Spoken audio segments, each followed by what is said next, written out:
హల్లెలూయా, praise lord. దేవుని నామానికి మహిమ కలుగును గాక. ఈరోజు మిమ్మల్ని అందరినీ సంధించడానికి దేవుడు ఇచ్చిన కృప కలుగు దేవుని ఎంతగానో స్తుతిస్తున్నాను. ఈ రోజు కన్నా దేవుని యొక్క వాక్యం మనం చూసినట్లయితే నిర్గమకాండము 15వ అధ్యాయము 26వ వచనం ఈ విధంగా రాయబడి ఉంటున్నది. నేను ఐగుప్తీయులు కలుగజేసిన రోగములలో ఏదియో మీకు రానియను, నేను స్వస్థపరిచే యెహోవా నేనే అనెను. ఈ వాక్యంలో మనం చూసినట్లయితే ఐగుప్తులకి దేవుడు 10 తెగుల్ని ఐగుప్తు దేశం మీదకి ఆ యొక్క జనం మీదకి దేవుడు రప్పించాడు. అయితే వాటన్నిటికంటే కూడా ఏ యొక్క తెగులు కూడా మీకు రాదు అనేసి ఇశ్రాయేల్ జనాంగంతో కూడా దేవుడు వాగ్దానం చేస్తున్నాడు అనమాట. నేను స్వస్థపరిచే యెహోవా నేనే అనేసి దేవుడు చెప్తున్నాడు అనమాట. ఇంతకు ముందు ఉన్న దానికి కంటే బదులుగా ఆ యొక్క అరణ్య ప్రాంతంలో దేవుడు వారిని నడిపించినా కూడా వారి యొక్క కాళ్ళు వాసిపోలేదు, తర్వాత వారి యొక్క బట్టలు పాతకెళ్ళిపోలేదు, వారి యొక్క చెప్పులు అరిగిపోలేదు. దేవుడు చక్కగా ఆ యొక్క అరణ్య యాత్రలో 40 సంవత్సరాలు నడిపించున్నాడు అనమాట. అదేవిధంగా మనం చూసినట్లయితే ఎన్ని అసంభావిక సంభవాలు జరిగినా కూడా కానీ అయితే ఇశ్రాయేల్ జనాంగాన్ని దేవుడు సురక్షితమైన నీటిలో దేవుడు పగలు మేఘ స్తంభంలోను రాత్రి అగ్ని స్తంభంలోనూ ఉండి దేవుడు నడిపించున్నాడు అనమాట.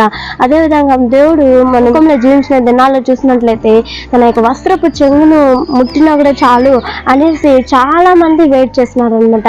అయితే ఆయన యొక్క వస్త్రపు చెంగు ఎవరెవరైతే ముట్టినారో వాళ్ళందరికీ దేవుడు స్వస్థతను అనుగ్రహించి ఉన్నాడు అనమాట.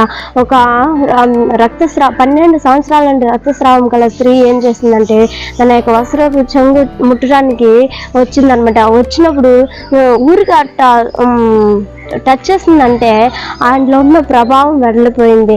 అయితే దేవుడు అద్భుతంగా ఆమెకు స్వస్థతను అనుగ్రహించాడు అనమాట. అదేవిధంగా మనం చూసినట్లయితే బైబిల్ గ్రంథంలో అనేక మంది దేవుని దగ్గర స్వస్థత కొరకు వచ్చి దేవుడు చేసే అద్భుతములను చూసి విశ్వసించి ఏం చేస్తున్నారంటే అద్భుతములను పొందుకొని వారి జీవితంలో పొందుకొని వెళ్ళినారనమాట. ఆయన నడిచి వెళ్తూ ఉంటే ఆయన నీటిలో స్వస్థత కలిగింది, ఆయన మాటలో స్వస్థత కలిగింది, ఆయన ఉమ్ములో స్వస్థత కలిగింది.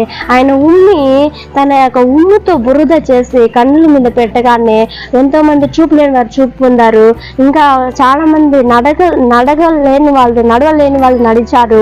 అయితే దేవుడు ఏం చేశాడంటే అద్భుతంగా తనలో ఉన్న ప్రభావాన్ని బయలుపరిచినాడు అనమాట. ఎవరైతే ఇంకా అనేక మంది చూసినట్లయితే చాలా మంది దేవుని దగ్గర ఆయన దగ్గర అద్భుతములు పొందుకోవడానికి చాలా దూరం నుండి వచ్చేవాళ్ళు అనమాట. అందుకే మనము ఏం చేయాలంటే దేవుని యందు విశ్వసించినట్లయితే దేవుడు మనకు తప్పకుండా దేవుడు స్వస్థతను అనుగ్రహించే దేవుడు అంటున్నాడు అనమాట. దేవుడు చెప్తున్నాడు ఐగుప్తులకు సంబంధించిన ఆ యొక్క రోగంలో దేన్ని మీకు అనుగ్రహించను, నేను స్వస్థపరిచే యెహోవా నేనే అని చెప్తున్నాడు అనమాట. ఒకవేళ తీరని వ్యాధి చేత మనం బాధపడుతున్నా సరే, ఒకవేళ నాకు స్వస్థతే లేదా అనే జీవితకాలం ఇలానే బాధపడుతూ ఉండాలా అనేసి ఒకవేళ మనం అనుకుంటున్నా సరే దేవుడు ఈరోజు మిమ్మల్ని అందరినీ స్వస్థపరచడానికి దేవుడు సిద్ధంగా ఉంటున్నాడు అనమాట. విశ్వాస సహితమైన ఆ యొక్క ప్రార్థన అనేది రోగిని స్వస్థపరుస్తుంది అనేసి దేవుని యొక్క వాక్యం సెలవిస్తుంది అనమాట. నూనె రాచి ప్రార్థించినప్పుడు దేవుడు దాంట్లో స్వస్థతను అనుగ్రహించే దేవుడు అయి ఉంటున్నాడు అనమాట. మనము ఏం చేయాలంటే ప్రభువా ఆయన వాక్యం చెప్పి బలహీనంగా ఉన్నప్పుడు ఆయన వాక్యం చెప్తూ ఉన్నట్లయితే దేవుడు మనకి స్వస్థత కలుగజేసే దేవుడు అంటున్నాడు అనమాట. పేతురు యొక్క అత్త ఆమె ఏం చేస్తుందంటే జ్వరంతో పడుకొని ఉన్నప్పుడు లేనటువంటి స్థితి, ఒకరి హెల్ప్ తీసుకునే పరిస్థితి. అయితే యేసయ్య వచ్చి ఆమెను ముట్టగానే ఆమెలో ఉన్న జ్వరము ఆమె విడిచి వెళ్ళిపోయింది. ఆమె లేచి యేసయ్యకి పరిచర్య చేయసాగింది అనమాట. అదేవిధంగా మనము కూడా ఏం చేయాలంటే ఒక్కొక్క రోజు ఒకవేళ బలహీనతో ఉన్నా కానీ ప్రభువా నేను లేవలేకుండా ఉన్నాను ప్రభువా, నేను పడుకున్న స్థితిలోనే ఉంటున్నాను ప్రభువా, నన్ను లేవనెత్తడానికి కూడా నాకు ఎవరు హెల్ప్ చేసే వాళ్ళు కూడా లేరు ప్రభువా అనేసి ఈ ఉదయకాల సమయంలో ఎవరైతే కృంగిపోయి ఉంటున్నామో దేవుడు మనం చెయ్యి పట్టుకొని లేవనెత్తే దేవుడు అనమాట. మన విడిపోని దేవుడు అనమాట. మనకు ఎడబాయిని దేవుడు ఉంటున్నాడు అనమాట. ఒకవేళ మనం మర్చినా కూడా కానీ ఆయన మనల్ని మరువని దేవుడు అయి ఉంటున్నాడు అనమాట. దేవుడు యొక్క వాక్యం సెలవిస్తుంది, నేనే దానికి ఆరోగ్యంను, నేనే దానికి సౌఖ్యంను కలుగు చేసేదను అనేసి దేవుని యొక్క వాక్యం సెలవిస్తుందంట. ఆ యొక్క వాక్యంను మనం చేత పట్టుకుని ఆ యొక్క వాక్యానుసారంగా మనము ఆ యొక్క వాక్యం చెప్పి మనం ప్రార్థించినట్లయితే దేవుడు తప్పకుండా మన జీవితంలో అద్భుతం చేసే దేవుడు అంటున్నాడు అనమాట. ఈ కాల సమయంలో ఎవరైతే బలహీనతతో ఉంటున్నామో ప్రతి ఒక్కరు దేవుని దగ్గర కనిపెడదాం. దేవుడు తప్పకుండా దేవుడు మనకి సహాయం చేసే దేవుడు అంటున్నాడు అనమాట. ఒక ఈ ఉదయకాల సమయం నందు కళ్ళు మూసినట్లయితే ప్రార్థించుకుందాం. మహాపరిశుద్ర ప్రేమల రాజ కృపగల యేసయ్య స్టూడెంట్స్ దేవా నిన్న నిరంతరం ఏకరీతికుంటున్నావాడా నీకు స్తోత్రం చెల్లిస్తున్నాం డాడీ. ఈ ఉదయకాల సమయం నా తండ్రి ఎవరెవరైతే ప్రభా యూట్యూబ్ ఛానల్ చూస్తున్నారో ప్రతి ఒక్క బిడ్డను మీరు ఆశీర్వదించండి. ఒకవేళ స్వస్థత లేకుండా ఉంటున్నారో ప్రతి ఒక్క బిడ్డ స్వస్థతను మీరు దయచండి. అద్భుతం చేసే దేవుడు నీకు అద్భుతం చూపేదని అని చెప్పినారు కదా ప్రభా. ప్రతి ఒక్క బిడ్డకు ప్రభా నీకు అద్భుతం చూపించమని ప్రార్థిస్తున్నాం డాడీ.